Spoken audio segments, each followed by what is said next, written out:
जय श्री कृष्णा। कैसे हैं आप लोग? कब, कहां, कैसे, ये सवाल सभी के मन में गूंजते रहते हैं।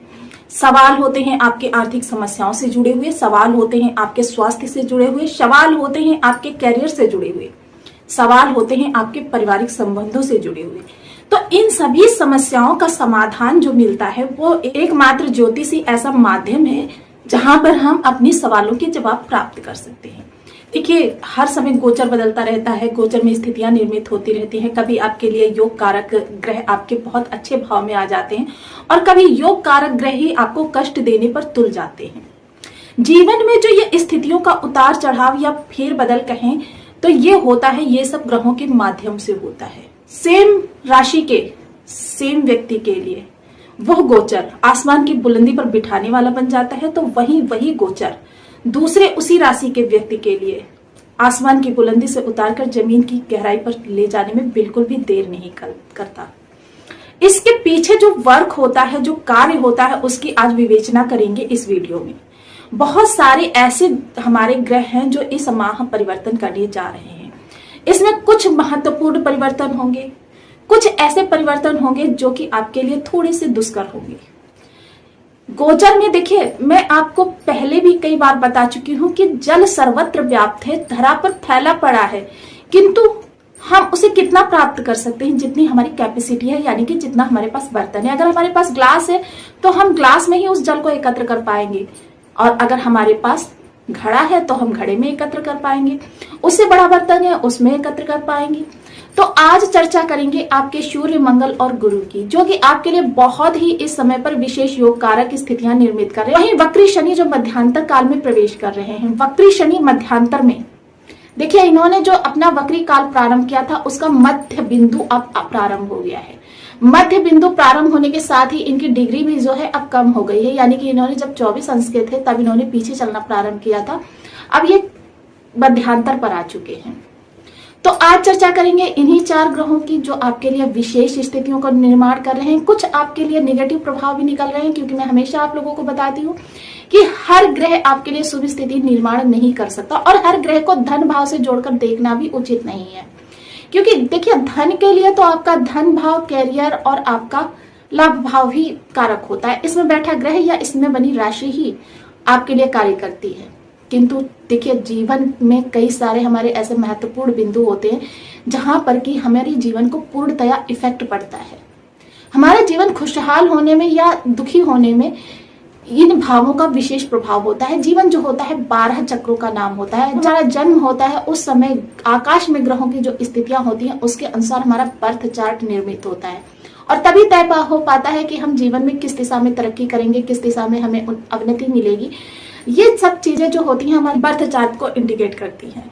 तो यहाँ पर देखिए, गोचर में जो स्थितियां निर्मित होती हैं वो तो सभी के लिए एक जैसी निर्मित होती है, उसमें कोई फेरबदल नहीं, क्योंकि सूरज कभी नहीं कहता कि मैं इन्हें ज्यादा प्रकाश दूंगा या इन्हें कम प्रकाश दूंगा।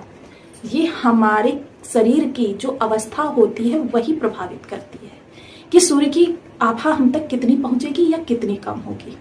तो चलिए आज चर्चा करते हैं इन्हीं ग्रहों की, क्योंकि जो आपके जीवन को पूर्णतया प्रभावित करने वाले हैं। बने रहिए हमारे साथ इस वीडियो में, एंड तक आपको बहुत कुछ जानने के लिए मिलेगा। वीडियो बहुत आपके लग्न में 10 नंबर बना हुआ है तो ये राशिफल आपके लिए, यदि कुंडली में कहीं भी चंद्रमा के साथ 10 नंबर बना हुआ है तो ये राशिफल आपके लिए। ना होने की स्थिति में आप इसे नाम राशि से भी देख सकते हैं। यदि अभी तक आपने अपने इस चैनल को सब्सक्राइब नहीं किया है तो प्लीज सब्सक्राइब कर लीजिए, वीडियो को लाइक कर दीजिए, चैनल को शेयर कर दीजिए। इससे होगा क्या कि हमारे आने वाले हर वीडियो की नोटिफिकेशन मिल सकेगी आपको सबसे पहले। एक प्यारा सा कमेंट करना बिल्कुल ना भूलें, कमेंट से हमें मोटिवेशन मिलता है, हौसला मिलता है, और ये पता चलता है आप और क्या जानना चाहते हैं। तो देखिए, सबसे पहले जो महत्वपूर्ण ग्रह होते हैं किसी भी भाव में, किसी भी राशि में, वो होते हैं गुरु। गुरु कितनी भी विषम परिस्थितियों में बैठ जाए लेकिन आपके लिए हमेशा शुभ चीजों का ही निर्माण करते हैं। गुरु कभी भी आपको अशुभ प्रभाव नहीं देते हैं। हाँ, अपना प्रभाव कम कर देते हैं, उनकी दृष्टियां या उनका जो स्वयं का स्थान होता है वहां से वो आपके लिए करें कुछ बेशक ना, लेकिन आपको कभी भी दुष्प्रभाव नहीं देते। इसीलिए इन्हें अमृतमयी कहा जाता है। देखिए, नए सिरे से कोई भी चीज बनाने में वक्त नहीं लगता, वो चीजें बन जाती हैं। जैसे समझ लीजिए कि किसी मिट्टी से हमें घड़ा बनाना हो तो उस मिट्टी से हम घड़ा एक बार में बना देंगे, किंतु पके घड़े को यदि कह दे फोड़ कर दूसरा घड़ा निर्मित कर दीजिए, नहीं हो पाएगा।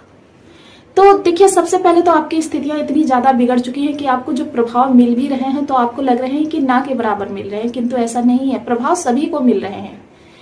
अब यहाँ पर सबसे पहले गुरु जो बैठे हुए हैं आपके पंचम भाव में बैठे हुए हैं और ये मंगल के नक्षत्र में गोचर कर रहे हैं। पंचम में बैठकर ये आपके भाग्य पर दृष्टि डाल रहे हैं, भाग्य के लिए बहुत विशेष स्थितियां निर्मित कर रहे हैं। जहां आपका भाग्य का साथ मिलना है वहां पर भाग्य का साथ ये दे रहे हैं। केतु के और शुक्र के जो ये जड़ योग है, इसके भी प्रभाव को इन्होंने बहुत हद तक कम कर रखा है। भाग्य का आपको जहां पर साथ मिलना चाहिए वहां पर मिल रहा है। चीजें हैं जो वो आपके लिए बहुत तेजी से बदल रही हैं। वहीं वक्री शनि इस समय मध्याह्न काल में प्रवेश कर चुके हैं, तो यानी कि आप कह सकते हैं कि जब इनकी डिग्री कम हुई है तो ये आपके लिए थोड़े से अपने प्रभावों को बढ़ा रहे हैं। अब देखिए, धन भाव में बैठकर ये धन के लिए स्थितियां बनाएंगे, संचित धन में आपकी बढ़ोतरी करेंगे, पैतृक संपत्ति से लाभ दिलाएंगे। आपकी वाणी तो यथावत रहने वाली है, वाणी में और ज्यादा कठोरता देखी जा सकती है लेकिन वाणी में मधुरता नहीं होगी। कुटुंबियों से जो रिलेशन थे आपके बिगड़ रहे थे वो धीरे धीरे सामान्य अवस्था की ओर आ रहे हैं। वहीं चर्चा करें इस समय यदि मंगलदेव की, क्योंकि मंगलदेव इस समय कह सकते हैं कि आपके लिए सबसे ज्यादा प्रभाव दे रहे हैं, क्योंकि मंगल के नक्षत्र में इस वक्त गुरुदेव भी हैं जो कि 3 दृष्टियां लिए हुए हैं और चतुर्थ भाव में स्वयं बैठे हुए हैं। मंगल आपके षष्ठ भाव, क्योंकि यहाँ से हम अपनी प्रतियोगिता को देखते हैं। अब प्रतियोगिता देखिए हर क्षेत्र में हो सकती है, चाहे आप स्टूडेंट हैं तब भी आपके सामने प्रतियोगिता है, आप नौकरी पेशा व्यक्ति हैं तब भी आपके सामने प्रतियोगिता है, आप व्यापार में हैं तब भी आपके सामने प्रतियोगिता है। प्रतियोगिता तो हर व्यक्ति के जीवन में होती रहती है। देखिए, आप स्टूडेंट हैं, आपको प्रतियोगात्मक परीक्षाएं देनी है, वहां पर तो आपकी प्रतियोगिता सार्वभौमिक है। किंतु नौकरी में है, देखिए आपके सहयोगी आपको हराकर आगे निकलना चाहते हैं, प्रतियोगिता है। आप बिजनेस में हैं, आपकी चीज अच्छी है, क्वालिटी अच्छी है, आपकी डीलिंग अच्छी है, लेकिन आपको लाभ नहीं मिल पा रहा। क्यों नहीं मिल पा रहा? क्योंकि आपके प्रतियोगी आपसे बेटर कर रहे हैं। बेटर वो स्वयं के प्रभाव से नहीं कर रहे हैं बल्कि उनके गोचर में जो स्थितियां हैं। किंतु स्थितियां यहाँ पर आपके लिए भी बहुत अच्छी बनी हुई हैं। क्या है? बस आपके लिए थोड़े से संघर्ष बने हुए हैं। देखिए, मैंने हमेशा आप लोगों को बताया है कि जितने भी लोग अपने संघर्षों पर विजय प्राप्त करके आगे बढ़े हैं उनके त्रिक भाव बहुत मजबूत है। किसी भी प्रसिद्ध पर्सनालिटी जो नीचे से ऊपर पहुंची है उसकी आप कुंडली खोलकर देख लीजिए, आपको मिलेगा कि उनके षष्ठ, अष्टम और द्वादश भाव बेहद प्रबल अवस्था में, यानी कि कल्पना कर सकते हैं कि उन्होंने परिस्थितियों से कभी हार नहीं मानी है। यह समय वही समय है जब आपको हर चीज के लिए संघर्ष करना पड़ेगा। चीजें आपके सामने हैं और आपको मिलेंगी भी, किंतु संघर्ष आपके लिए बहुत जरूरी है। देखिए, मैंने आपको पहले भी बताया है कि मकर राशि एक ऐसी राशि होती है कि जिसका जीवन चुनौती से आरंभ होता है और चुनौती पर ही समाप्त होता है। धन के लिए आपकी स्थितियां परिवर्तित हो रही हैं, कैरियर के लिए आपकी स्थितियां परिवर्तित हो रही हैं। देखिए, 19 सितंबर से आपका जो मालव्य योग बन रहा है आपके कर्म भाव में, ये आपके लिए बेहद प्रभावी होने वाला है। 16 तारीख को आपके सूर्य देव आपके भाग्य भाव में चले जाएंगे। देखिए, सूर्य जो है तिमिर का नाश करते हैं, सूर्य है जगत का अंधकार दूर करते हैं। जिस भाव में बैठते हैं उस भाव को प्रकाशित करते हैं, जहां पर दृष्टि डालते हैं वहां प्रकाशित करते हैं। भाग्य में बैठकर पिता के कार्य कारोबार में उन्नति करेंगे, पिता के स्वास्थ्य में यदि कोई कमी थी उसे दूर करेंगे। वहीं पराक्रम पर दृष्टि जाएगी। हालांकि यहाँ पर राहु देव भी बैठे हुए हैं। राहु देव का प्रभाव शनिदेव के प्रभाव के अनुसार ही होगा, क्योंकि राहु जो है वो शनि के अनुयायी हैं, तो इसलिए कह सकते हैं यहाँ पर सूर्य का प्रभाव आपको ज्यादा मिलेगा। अब देखिए, जैसे कि हम लोग कहते हैं कि विषम योग बना हुआ है, चलिए शनि और चंद्र के योग की ही चर्चा थोड़ी सी कर लेते हैं कि शनि और चंद्र का जो ये योग होता है इसे विष दोष के नाम से माना जाता है। किंतु क्या शनि और चंद्र युति बनाकर बैठे हैं तो आपके लिए देखिए चीजें तो विषमता से मिलेंगी, चुनौतियों से मिलेंगी, संघर्षों से मिलेंगी, लेकिन राह शनि की भी मिलेंगी और चंद्र की भी मिलेंगी, यानी दोनों ग्रहों की आपको महत्ता मिलेगी। बस आपकी कुंडली में मजबूत अवस्था में होनी चाहिए। तो इस समय पर आपके कैरियर में, आपके परिवार में, हर जगह पे आपको आनंद का ही। जैसा कि मैं पहले बता चुकी हूँ, जब हमें किसी मिट्टी से घड़ा निर्माण करना होता है हम आसानी से कर सकते हैं, किंतु जब हमें किसी पके हुए घड़े को फोड़कर उसकी मिट्टी से घड़े का निर्माण करना पड़े तो उसमें काफी संघर्ष लगता है और उतना अच्छा घड़ा बनता भी नहीं।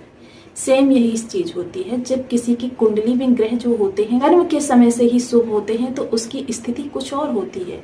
यदि हमारी कुंडली में विषम अवस्था में बैठी हो तो उन्हें जब हम प्रयासों के द्वारा उन्हें सही करने का प्रयास करते हैं तो हमें बहुत लंबे समय तक प्रयास करने पड़ते हैं।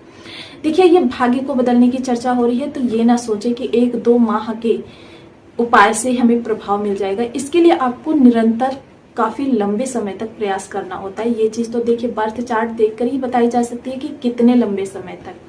तो आज हम चर्चा कर रहे थे गुरु और सूर्य और शनि की। तो गुरु के लिए ओम ब्रह्म बृहस्पति नमः, सूर्य के लिए ओम घड़ी सूर्याय नमः और शनि के लिए ओम सन शनिश्चराय नमः। इन बीज मंत्रों का आप 1 माला, 2 माला, 5 माला, 7 माला, 11 माला का जप अपनी सुविधानुसार नियमित करना प्रारंभ करें। गुरुदेव के लिए गुरु का व्रत कर सकते हैं, गुरु की होरा में निर्जला व्रत कर सकते हैं। केसर का तिलक मस्तकंठ जिह्वा पर लगाएं। हल्दी मिश्रित जल से पीपल वृक्ष को या फिर केले के वृक्ष की जड़ को सींचिए। शनिदेव के लिए शनिवार का व्रत कर सकते हैं, शनि की होरा में निर्जला व्रत कर सकते हैं। प्रत्येक शनिवार को शनि मंदिर में पीपल वृक्ष के नीचे या फिर अपने घर के मुख्य द्वार की चौखट पर तिल के तेल का एक दीपक अवश्य जलाएं। इससे देखिए शनि के पूजन से आपके पितर भी आपसे बहुत प्रसन्न रहते हैं। जो लोग भी कहते हैं हम पितरों की पूजा नहीं कर पाते हैं, उनके पितर भी इस चीज से संतुष्ट रहते हैं। सूर्य के लिए सबसे पहले तो आप प्रातः जल्दी उठने की आदत डालें। प्रातः उठकर नहाएं धोएं और सूर्य भगवान को अर्घ्य प्रदान करें। अर्घ्य के लिए मैं हमेशा आपको बताती हूँ, तांबे के पात्र में थोड़ा सा लाल चंदन, लाल पुष्प, 12 दाने लाल मिर्च के, देखिए 12 दाने लाल मिर्च के वो ही लोग डालें जिनके कैरियर में काफी ज्यादा समस्याएं आ रही हैं। 8 दाने अक्षत के और थोड़ा सा मीठा, मीठे में यदि गुड़ हो तो बहुत उत्तम, डालकर ओम घड़ी सूर्याय नमः का जाप करते हुए 12 बार जाप करना है। आपको सूर्यदेव को अर्घ्य समर्पित करना है। तो आपको वीडियो कैसी लगी मुझे कमेंट बॉक्स में जरूर बताएं। चैनल पर न्यू है तो प्लीज वीडियो को लाइक, शेयर, चैनल को सब्सक्राइब करना बिल्कुल ना भूलें। मिलती हूँ नेक्स्ट वीडियो में, तब तक के लिए नमस्कार। अपना ध्यान रखें, स्वस्थ रहें, मस्त रहें।